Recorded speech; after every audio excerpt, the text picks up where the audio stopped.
everybody, and welcome back to the Tales of Agmar podcast, where we are bringing back the good old days of sci-fi and fantasy storytelling. I'm your host, Sinjin. I'm also the creator of Tales of Agmar, and I'm really excited about today's episode. Real quick before we begin, just talk about a couple updates. Thanks so much, first of all, to everyone who has commented or followed or subscribed to the cast wherever you're listening. Helps out tons with the algorithm and pushing us out to more people. And so if you enjoy what you hear, again, just definitely feel free to comment. This will continue to get better as time goes on and as we keep reaching more people. Now, in terms of other updates, first one, the art production for Tales of Agmar has officially begun. Since we've talked a lot about the Ellonist Republic, it's mostly Ellonist Republic themed art that is currently being worked on. I only have 2 artists right now, because that's all my wallet could afford. But hey, well, I guess 2 artists plus me. We'll see what I can turn out, but that's hopefully going to come out in the nearest future so that you guys can start to see what's going on inside this crazy head of mine. Second of all, the Discord is also in production. So it's now been worked into my schedule. I've chunked out a lot of it. I just got to get some finer details out, see if I can recruit a couple mods or run a couple bots as mods, and then that Discord link will come up pretty soon here and will be attached to all of the episode links in both past and future episodes once that gets deployed. And without that out of the way, let's start talking about the Ellonist Republic's Armory. So first off, just since the Ellonist Republic, quick recap, right, is a futuristic empire, they've got lots of weapons that, well, futuristic human empire, they have a lot of weapons that take after some weapon systems that we have today. And that isn't done to like favor anything. It's just one, done to make it easier for you guys as an audience to kind of get what I'm saying. And then also for me as a creator to be able to make it easier to show in the future. And then there's some elements of modern firearms actually look kind of cool and futuristic, and so we'll get into that. We won't be crazy on the descriptions today, but definitely more of just like finer things in terms of like ammo counts. We won't really talk too much about ergonomics, but definitely if you have questions about these, feel free to ask. I'm more than happy to answer. And with that, we will get into the first weapon of the Ellonist Republic, which is their standard issue assault rifle, also known as the ER-44. So the ER-44 is akin to kind of the AK-47 of today, except it's a little bit more reliable. Well, kind of like older AK-47, right? Like it's everywhere is the main idea. Super easy to pick up, can withstand all kinds of dirt and grime and getting dumped in water, taken back out again and fired, right? That's the idea of it. It's like a very rugged platform. And it has mass production across the Ellonist Republic. Now, the base model keeps a sleek and enclosed figure, save the barrel that, of course, points out the front. And it's got a mag well in front of the included handguard. So we do have that futuristic handguard style going on in front of that trigger area, right? And the standard mag does have a slight curve to it, and it has a capacity to hold up to 45 rounds. But with it being the Ellonist Republic, is rarely filled to that capacity in order to preserve the springs, at least. So the quartermaster said while handing Expeditionary C-4499 a few more magazines. Now, this platform is extremely modular, and that allows higher-ranked individuals inside the Ellonist Armed Forces the ability to customize it in terms of mag size, sights, handles, additional things, lasers, right? Stuff that you might see in like Call of Duty or Warzone kind of customization there. And then, of course, all models have a protruding ammo counter out the left side. And so when handling that, if you are a left-handed person, like your left hand is where your trigger finger goes, that can be kind of discouraging. It's caused some complaints from left-handed operators. But the Ellonist Republic doesn't quite improve that way, and so it still sits on the right-hand side, causing many people to just switch to being right-handed when operating the ER-44. Now, next on our list, we have the main sidearm of the Ellonist Republic, and this is the ES-35. So this is the standard issue one, right? It's given to crew members as well as Marines, ace units, and up, right? So basically anyone that's not an expeditionary usually gets access to a ES-35. And there's a lower ammo count version available for Class 3 citizens and above. This is the only sidearm that's readily available for citizens, like civilians, to be able to buy from the Republic. And as I just said, you got to be a Class 3 citizen, right? You got to be somewhat trustworthy to be able to get it inside the Ellonist Republic. It's sleek, fully enclosed, right? We don't have anything sticking out in hopes to protect some of the internals. And the idea of the ES-35 is to put the stopping power of the ER-44 in the palm of one hand instead of two. And so the military model has a base mag capacity of 16. There have been some models that have popped up with upwards of, initial capacity of 12 rounds in a clip, right? In a magazine. And then there have been some models where the magazine has upwards of 16 rounds. And then right now there's only iron sights. For target acquisition, there's nothing fancy, no little red dots or little scopes or things like that. And while it is a pretty baseline weapon, many Ellonist soldiers have actually reported that the ES-35 has saved them a number of pinches, right? Close calls, maybe you're out of ammo mid-reload, someone rolls around, whip out your ES-35, take them out. And so, with that said, though, there is not a record of anyone deploying to a combat zone with just the ES-35, as it does have a shorter range than the ER-44. Next on our list is the standard scout rifle of the Ellonist Republic, also known as the ESR-13. You can kind of see everything starts with E, and that just means Ellonist for the Ellonist Republic. Now, production of the original ESR began with the idea of needing a harder-hitting precision rifle that wasn't a sniper. The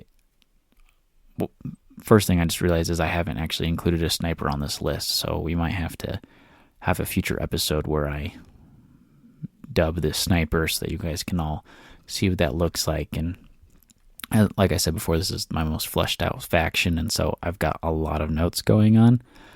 And so if I miss something, it'll probably be a cleanup episode at some point that cleans up a lot of things that I've missed, just so that you guys, got things, or if not the cleanup episodes, then probably you might see like an Armory art post at one point, or you might see someone with like a gun and you might be like, oh, like what's that? And in the description, I would describe what that gun is. But anyways, back to the scout rifle. These are just the guns that are used the most anyways, so it works out. But right, so they had ranged specialists that needed precision and stopping power instead of a sheer number of bullets, and then also the ability to close in a little bit tighter to enemy forces, like urban environments. Like obviously you can still run a sniper and it still works just fine, but some tighter corners you might want a scout rifle, right? Or you might just be someone who doesn't prefer to just fire willy-nilly and you want that precision. For instance, Aster favors scout rifles, the ESR-13 over the ER-44, and that's her weapon of choice. But the standard one comes with a 4x scope, so it kind of helps you with that range target acquisition. It's got a padded cheek rest as well as a standard 24 round magazine. And then there's some, like I was saying, close quarters with this weapon does happen. We've made some models of it, and that includes a shorter barrel, right? You can't have your barrel really sticking out when you're popping corners or hiding behind stuff. You got to be protected. And an upgraded mag size of up to 40 in some cases, sometimes a little bit lower, more so like 30 instead of 40. However, the accuracy is slightly reduced in this case thanks to that shorter barrel. And then the 4X will also be swapped out for a green dot sight. And you might be asking, why is it a green dot? Because green is cool.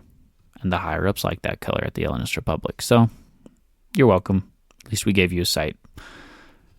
The next one on the list is the shotgun of the Ellonist Republic, which is named the ESG Mark IV, or more affectionately called the Diplomat, by a number of Ellonist forces. So this is the fourth gun, hence the Mark IV in the ESG line. And it's received, it's got a really, excuse all that, my mouth's really dry. I kind of botched that cooking earlier. Anyways, now that we're done with that side note, it's got a special place in the hearts of Marines and ACES specialists alike. Usually expeditionaries don't get access to the Diplomat because that would just be kind of way too much to give them in case they were to ever turn for whatever reason. But anyways, it's mainly used in clearing operations for both trenches and tight urban environments like homes or office buildings, right? And there has been records of the Diplomat taking out entire squads with one shell, which, is why it received a special place in a number of people's hearts over there in the good old Ellonist Republic, because it's a lot easier to take out multiple people with one bullet instead of running around wondering where everyone is. And for everyone who's a shotgun operator in the Ellonist Republic, they are usually respected and thanked a number of times for close calls and saves from their allies. Now, to talk about the main model real quick, it can hold 7 shells in addition to the one already in the chamber, so that would be for a total of 8. Gives you a lot. That does make the gun kind of long, kind of cumbersome to hold. It's a little bit more like beefier shotgun to hold, right? Very, very long. Like if you know shotguns, it's like, let me cook up an explanation real quick in my head. Anyways, we'll stay on track this time. So if you think closer to like hunting shotguns, if you've used a hunting shotgun before, or like target shooting shotgun, to my knowledge anyways, right? Like there's all kinds of different kinds, right? We've got the pump action going on, and you're going to pull that back. You're going to throw your shells. We'll throw one shell in, pump it forward, right? So then that one's loaded, that one's in the chamber, and then you could put 7 more in, and they are stacked back to back, moving forwards to the muzzle of the gun. And so that is what makes it kind of long, just to explain why it's long. And then to help with the next reason why, there have been requests for a shorter version, which has been dubbed Junior by those in R&D, and that's basically going to be kind of like your sawed-off shotgun. Right, this model hasn't seen mass production, but the idea is you would cut down the holding capacity from 8 to 4, giving you that shorter gun. Could kind of be like a sidearm instead of a main weapon, and then it would help better with turning tight corners with the Junior instead of the Diplomat. And thankfully, this model has seen some production, though, just in like a prototyping phase, and has popped up in a number of ships' armories. Okay, and before I forget, I just want to talk really quick about the grenades of the Ellonist Armory before we move on to talking more about ships and armor types. Now, first off, that first grenade is nicknamed the Popper. It's just the basic fragmentation grenade, and it's best for taking out lighter armed targets, right? So lighter infantry, if you're tossing it into like opposing, groups of expeditionary equivalent forces, that's what you're going to use the Popper for. Next one's called the Sucker. I might change the name later. We'll see. It might get a fancy number designation. So will the Popper one day. And it's the armor-piercing grenade, useful for hardened targets like rogue scout units, or, if the worst comes to worst, if you're fighting some rogue ace specialist, then you might be chucking a Popper at the unit in hopes that it blows them up, or like some other armored things. As I was typing up this episode, I realized I didn't have time to talk about the full extent of the Ellonist Armory, and I'm not quite sure how this episode will go, so tell me if you liked it in the comments or not. I hope you guys all do, because I enjoyed typing up this episode, so we might just see more of it anyways. But let's move on to those ships. And so that first one is the Scorner dropship, right? This is key. This is what every kind of sci-fi military needs, is some way to get your troops, right? The Ellonist Republic's troops, from orbit down onto the surface of a planet, or possibly into somebody else's ship if you're the Marines boarding an opposing ship to take it for whatever reason instead of just blowing it up, right? Well, we'll see what happens there. But we got two different versions. So one has a larger troop bay and one has a smaller troop bay. They're both still the same size, similar fuel capacities, etc. Here's the big difference though. The larger troop bay is used mainly for expeditionary deployment planet side and possible cargo runs, right? It's really big, huge capacity. You could haul stuff around. You might even use it to haul like smaller vehicles. We'll probably talk more about that in the future. The smaller troop bay is going to be used more by special forces. Obviously, Marines could also use it. Marines are kind of interesting. They might deploy in the larger one or in the smaller one, depending on the amount of Marines we're sending planet side or to somebody else's ship. It's got a cozier feel. Seats are a little bit better if you're in a specialist one for special forces, right? And it also has the possibility for vehicle deployment from the back, kind of similar to the idea I took was like if you've seen the Pelican from Halo, or you have the dropship from like what is it? Altering altitude transport, right? From Clone Wars, right? It's got the ability to have like magnetic clamps and hold it. So it's the similar idea where it's, in this case, it's like strung in more to like the Pelican, but it's got that bay to hold those bigger vehicles, so it can deploy that. And that's mostly going to be for Marine deployments. We'll probably have an episode specific to Marines at some point in the future where we talk a little bit more about them and aces. And ace specialists. I gotta get used to my new naming. Just so that we can all get a little bit more comfortable with them, especially since the opening parts of Tales of Agmar Gambit, we're going to see a lot of that kind of happening with like Marines and aces or ace specialists, and I guess I could still call them aces, it doesn't really matter, but like Marines, aces, and expeditionaries all pop up a lot at the beginning, and there's kind of a lot that goes on. So hopefully you guys will like that intro. That will be part of the I might release 3 of the chapters from the beginning as part of the beta reading. I don't think I'm going to release the whole book, just like segments of chapters. So yeah, anyways, now that we're going over what's in my head, let's jump to the Navy classes, right? This is our last little bit. We're just going to cover the basic ship types, kind of what their role is in the grander scheme of the Ellonist Republic, and then we'll also talk about armor types. So, first off, we have the Revenge class corvettes, and these are mainly used in scouting and picketing duties.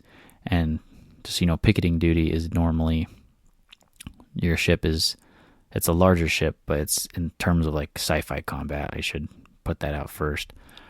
If you're on picketing duties, you're normally dealing with smaller craft. Like your goal is to screen the larger craft from the smaller craft. So you might have some sort of like Gatling style turret to spray into swarms of enemy fighters in an effort to thin out their numbers before they engage your fighters, that kind of thing. Or since it's also used for scouting, right, you might also be taking out other enemy corvettes, and that's basically where your punching range is lower or the same. You can't really punch higher. And that's what the Revenge class does. The next one is the Retribution class. These are going to be our frigates, and we're going with the mobile battery frigates, right? So these ones, we took a gun, we built a ship around it. They're going to post around at certain angles. More so, they're going to be used as defensive ships instead of offensive ships, as they are also kind of slow. But, right, at range, this is a sniper ship. It's going to shoot your ship from far away if you're coming into a system.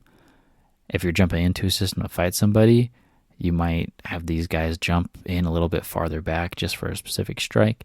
Depends on how big of a battle group you got from the higher-ups. Next, we're going to talk about the Wraith class. So, as you'll notice in a second, we're jumping over the destroyer class in this aspect just because I felt like I had enough smaller ships, but I needed more ships of this size, and that is the cruiser size, right? So the Wraith class is a light cruiser, and it's focused more on ship-to-ship combat, right? So it's going to punch other light cruisers and also other heavier cruisers, as well as small groups of them could punch up to the higher carrier groups, and we'll talk about that as we keep going. So just for the light cruiser, though, it's got a number of forward-facing guns, and it's geared towards head-on assaults. So they're more powerful, could be energy-based, but they are like a mix of like kinetic and energy-based and other ballistics, right? So 3 different ones there. And then their goal would be to get in and kind of start punching. The heavier cruiser, it's got more armor, little less guns. The main idea of why it has more armor and less guns, though, because a number of its guns are set on turntables, right? So then that's like a turret. It can turn around, go up and down for some target acquisition there. They deploy fighters from heavy cruisers and up. All these smaller ships didn't have fighter bays. And so by that turn, they didn't really have didn't have room for expeditionaries, marines, or ace units. The heavy cruisers will usually have a complement of expeditionaries and marines and can deploy as such, right?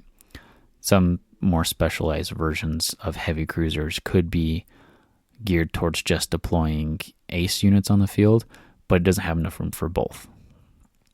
And that is the heavy cruiser is the Judgment class. I believe I forgot to mention that. So next we're jumping over to the Exodus class carriers. They're the most armored class of ship. They're massive. This is the one that I've actually spent more time kind of mapping out because it's going to be a main point in Tales of Agmar for a while. It's going to be a certain budding faction's main base for a bit. And they've got more of an H shape, right? So you've got 2 long bays and then a center midsection. And if you looked at that top down, it kind of looked like an H. It just, one part of the H might be a little bit taller, and then the other side would be shorter, right? And the engine side would be a little bit shorter, is what I'm going for now. But this one's got tons of troop bays, tons of hangar bays, right? It's going to deploy fighters. It's going to be able to deploy tons of Scorner dropships full of expeditionaries, marines, aces. It's got drop pods as well. And so these are mainly your invasion ships, right? If this is pulling up, you mean to invade said planet. And then, of course, it also has guns that are pointed planet side, so it can be a support platform as well for planet side engagements. I was trying to think of a different word aside from planet side, but that's all I could come up with. Now, to finish this off, we've got the Nemesis class fighters, right? Fighters, one-man harassment vessels. They're used to screen larger ships or to destroy key points on enemy installations as well as other enemy fighters. And then the next one is the Finality class. And these are those gate ships, right? They're pinnacle of gate technology. They're able to travel and then post up somewhere and make a 2-way door so that you can send and receive reinforcements and supplies. And so these are really key if your campaign extends past a single system, right? Or your campaign is going to be really long. You're probably going to fly in and protect a gate ship. It can protect itself. It's got lots of hangar bays and all that, but that's what's going to go on now. And I am noticing that I'm running a little bit longer on time. So sorry, everyone. Looks like this episode will be a little bit longer this week. Hopefully that's okay with you all. I figure it'll be all right. We don't have too much more to cover. We just have one last ship class, which is the Vengeance class, and it's just a transport ship, right? Basic logistics ships, huge cargo capacity. That's going to haul your food stuff, sometimes also expeditionaries around the place. To finish up, we got armor types, right? And we're just going to skim through this kind of fast. We'll go in more depth later if we need to, and if you guys have questions, always feel free to ask. So that first one, Expedition class, that's really just a light chest plate with knee pads and elbow pads included. There you go. You're ready for war, son. Next is Synth Mail, And so this is kind of like chainmail, but sci-fi version, right? So it's going to be your bodysuit that's under your armor, and both Marines and Aces have it. And it just provides some additional bullet protection. And some officials, some higher-ups have suggested that if a cheaper version of this could be made, then this could be how expeditionaries are deployed in the future, perhaps. Or it could at least be equipped to some types of expeditionaries in order to increase their survivability. Just kind of depends. But since the light chest plate with knee pads and elbow pads works for its purpose, then they're not too concerned about it right now. Next is our engagement class. This is that medium armor that's worn over the synth mail undersuit, and it's for the Marines, and it provides a much higher level of ballistics protection than the expedition class. And lastly, we've got the Ace Mark II class, updated version of the old Ace Mark Is, which were just kind of fancier engagement classes that might have just had a higher suit of electronic warfare or just additional views like infrared, and night vision, possibly some better enclosure so you could actually survive in the vacuum of space if you needed to, or if gas got deployed, you would survive longer than people wearing the engagement class.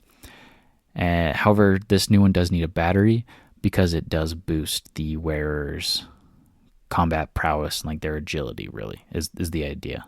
It makes them faster, a little bit stronger. It's not like the suit itself is super strong; it just augments their basic abilities. And so, if you take the best humans, put them in there, it does really well. And that pretty much sums it up. Thanks for coming, guys. Sorry this episode went a little bit longer. They go short and long sometimes. But again, just thanks so much for coming. Thanks for supporting Tales of Agmar.